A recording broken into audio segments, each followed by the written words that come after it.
Kapag garniga naman ang lahok ng iyong shawarma ay talagang napakasarap.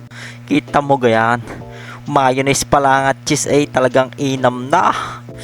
Siksik pa sa karne, may kamatis, may french fries, ay talagang sinarapan ng luto, ay homemade lang yan. At ito nga, nag-craving na naman si Mrs. Gusto daw niya ng shawarma. Ay ako naman ay tamang-tamang nakabili ako ng pita bread. Tsaka may karne pa sa rip. Eh di ngayon ako naggayit ng sibuyas, ng kamatis, pati pipino. Sakto namang nakabili rin ako ng pipino sa palengke doon sa dagatan. Pag sinusundo ko si Mrs. kami minsan ay nadaan sa tindahan ng mga gulayan. At hinabol ko ng gayatin itong bawang para sumarap lalo ang aking lulutuin. Simple lang naman ang mga lahok. Digi aray na nga. Yun na, naghanda na ako ng kawali at mantika. Nang mainit na inilagay ko ang bawang at sibuyas. Minekos-mekos ko na yan at nang medyo nag-brown ay nilagay ko na ang aking minarinate na ulam. Ginayat ko pala yan ng maninipis na pahaba para madaling maluto at para pag kinain mo ay napaka-tender niyan. Yun kasi ang masarap sa shawarma, yung malambot yung karne at medyo juicy.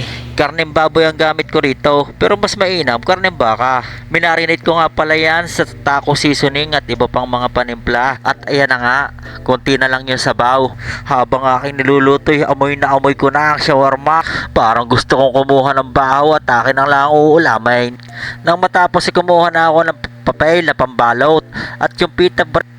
Di sadya namang pinaiinit ang pita bread para masumara. At inilagay ko na nga itong karne.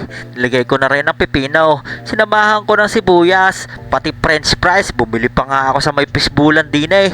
Nilagay ko na rin ang mayonnaise para sumarap lalo at maghalo ang tamis. Nilagyan ko rin ng cheese. Nirequest ni Mrs. mas masarap daw pag may cheese.